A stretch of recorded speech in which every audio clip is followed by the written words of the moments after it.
Buenas tardes. Continuando con nuestros apuntes de clase, vamos a abordar el tema de derecho de bienes, las nociones generales y la clasificación de los bienes. Así daremos inicio con uno de los temas principales y es la definición de bien y de cosa, haciendo una distinción. Por término cosa, desde el punto de vista ontológico de su significado, podemos abordar o aproximarnos al siguiente concepto.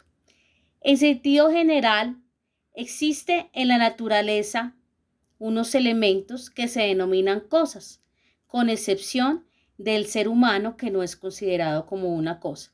Así que la cosa es todo ser corpóreo o incorpóreo que es apropiable o inapropiable por el hombre. Es perceptible por los sentidos o no perceptible por los sentidos. Ocupa un espacio físico en la naturaleza.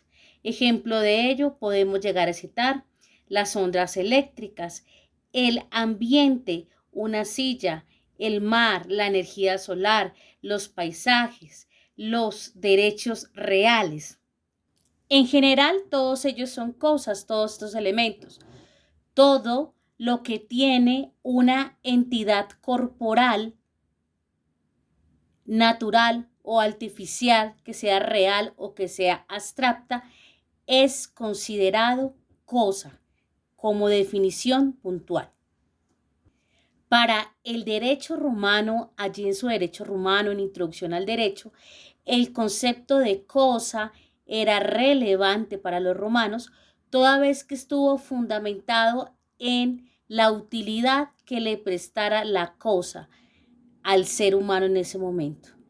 Un objeto inútil para el derecho romano y para los romanos no podía llegar a ser cosa. El esclavo útil en ese momento era útil para la explotación de la tierra y recordemos que era considerado como una cosa. Fue considerado en ese entonces como el res mancipi hasta el momento de la aparición pues de ese reconocimiento de esos derechos en la personalidad natural. Así podemos entonces citar este referente y este antecedente en el derecho romano. De otra parte, vamos a citar la diferenciación acerca de la definición de bien. ¿Qué es un bien? El bien tiene un significado preciso y exacto para el derecho civil. Únicamente se considera bien la cosa que está dentro del patrimonio de un sujeto de derechos y obligaciones y que además tiene unas características pecuniarias de rentabilidad y económicas. Por eso merece el calificativo de bien jurídicamente. Así, concluyendo, los dos requisitos que se necesitan para que una cosa sea considerada bien es que esta cosa esté dentro del patrimonio de una persona y que esa cosa sea susceptible de una evaluación económica o pecuniaria que represente un valor, y de esta manera consideraríamos entonces que es un bien jurídicamente para el derecho civil. Citemos entonces algunos ejemplos de la naturaleza jurídica de algunas cosas. La energía eléctrica y la energía solar. Estas cosas existen en la naturaleza. Como sabemos, son unas ondas energéticas que merecen un calificativo de cosas en sentido general. Pero si esas cosas de la naturaleza pueden llegar a medirse y tienen un valor y son utilizadas por los sujetos de derecho y se puede medir, por ejemplo, la energía eléctrica con el uso de los contadores, ingresan al patrimonio de una persona porque representan un valor. Como representan un valor, ya dejan de ser simples cosas y se van al campo de calificación de bienes para el derecho civil, puesto que ya dejan de ser una cosa sencilla y tienen una representatividad en el valor económico al ser utilizadas. La doctrina de los civilistas también ha hablado del cuerpo humano. Hablando del cuerpo humano, señala que él es parte integrante de ese sujeto de derecho y por tal razón no es considerado como una cosa. El cuerpo humano, entonces, viviente no se considera como cosa porque señalan los doctrinantes en sus textos que allí hay una envoltura física de la persona. Ahora bien, en la doctrina han señalado que algunas partes del cuerpo separadas de este podrían llegar a ser consideradas como cosas, como la leche materna, el cabello, los dientes, las uñas. Sin embargo, esta afirmación es de algunos autores y que hablan acerca de la separación de los órganos del cuerpo, tomándolos como si tuviesen un valor económico. Así las cosas, este no es un tema pacífico. Se conoce entonces en la ciencia también en este momento la manipulación genética de los órganos y de estos elementos del cuerpo humano con fines también, como lo sabemos, terapéuticos, medicinales, y el tema de la donación. Entonces, de esta manera, se genera esta discusión frente a si estos órganos llegan a ser cosa o bien, y de entrada se va a decir que las posiciones no son pacíficas frente a este tema por parte de la doctrina. Hay posiciones a favor y en contra acerca de esta teoría, pero la discusión está en admitir si hacen parte del cuerpo mismo estos órganos o si por tanto son bienes que pueden ser objeto de negociación, y allí pues está todo el desarrollo que ustedes ya manejan frente al tráfico de bienes y todos estos temas que se desprenden justamente de esta discusión acerca de si esos órganos separados del cuerpo humano son cosa o son un bien en este momento. Y como les señalaba, la discusión no es pacífica frente al tema, ni doctrinal ni a nivel de jurisprudencia. La doctrina entonces ha venido sosteniendo que la salud es un bien de interés público. Entonces, las normas reguladoras de actividades relacionadas con la disposición de esos componentes anatómicos hacen parte del derecho público. Una persona entonces puede donar sus órganos sin que la manifestación de su voluntad implique ningún tipo de remuneración o retribución pecuniaria y económica. Y la finalidad o el objetivo de esta decisión tiene un carácter que esencialmente es extrapatrimonial y esencialmente debe ser gratuita y solo debe obedecer a los fines estrictamente humanitarios. Entonces allí se puede dar la donación de componentes anatómicos, de órganos, de tejidos, de fluidos corporales, que deberá siempre hacerse por razones humanitarias y se prohíbe entonces cualquier forma de compensación o dinero por la donación de estos componentes económicos. Entonces allí también en Colombia hablamos y citamos en este tema del cuerpo humano el tema de expresar el consentimiento para donar después de la muerte y esa presunción de donación que se tiene frente a al fallecimiento de una persona y a la donación como tal. De otra parte, vamos a conversar otro tema y es puntualmente la clasificación de las cosas. Las cosas se clasifican en corporales e incorporales. Así, entonces, las cosas son incorporales porque tienen un cuerpo corpóreo perceptible por los sentidos. En cambio, las que no tienen un ser corpóreo y no admiten una percepción por los sentidos, como los derechos reales, los derechos personales, la hipoteca o el dominio como derechos reales, y podemos decir entonces que allí estos serían los ejemplos que citaríamos de esas cosas que no son corpóreas. Para efectos de trabajar este tema, doctores, tenemos que remitirnos al artículo 653 del Código Civil. Este artículo dispone lo siguiente, habla acerca de que los bienes consisten efectivamente en cosas corporales y cosas incorporales. Las corporales, cita el Código Civil, son las que tienen un ser real y que pueden ser percibidas por los sentidos, como una casa, como un libro, cualquier objeto de la cual usted tenga percepción. Y las incorporales son los meros derechos, como los créditos, y otro ejemplo que podemos citar son las servidumbres activas.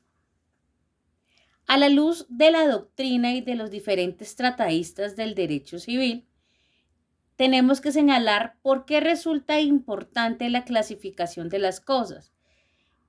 Resulta relevante por los modos de adquirir el dominio.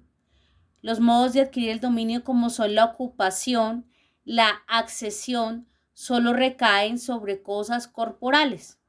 En cambio, la tradición, los modos de adquirir el dominio, como son tradición, sucesión por causa de muerte, prescripción, pueden efectivamente presentarse en ambas cosas, en las cosas corporales y en las cosas incorporales. Asimismo, si nos remitimos al artículo 1866 del Código Civil, habla acerca de que pueden ser objeto de enajenación, es decir, pueden venderse todas las cosas corporales o incorporales que esta enajenación o cuya enajenación no esté taxativamente prohibida por la ley. Queridos estudiantes, trabajando el tema, entonces tendremos que hablar de la clasificación de las cosas corporales. Las cosas corporales se clasifican a su vez en muebles e inmuebles, según lo establecido en el artículo 655 del Código Civil. Muebles son aquellas cosas que efectivamente pueden trasladarse de un lugar a otro por sí mismas, caso en el cual se denominan animadas. Ejemplo de ello, los semovientes o también las cosas muebles que son trasladadas por una fuerza externa que las impulse, que el código clasifica como inanimadas, pero que son movidas o trasladadas por una fuerza externa diferente a los semovientes que se trasladan por su propia fuerza.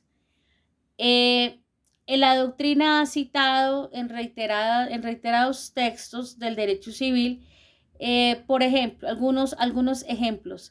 Una piedra se traslada de un lugar a otro, es un objeto inanimado, pero si quiero trasladar una piedra de un lugar a otro, pues lo hago por el fenómeno y la fuerza del hombre. Allí hay una fuerza natural que coadyuva al traslado de un lugar a otro de ese bien mueble.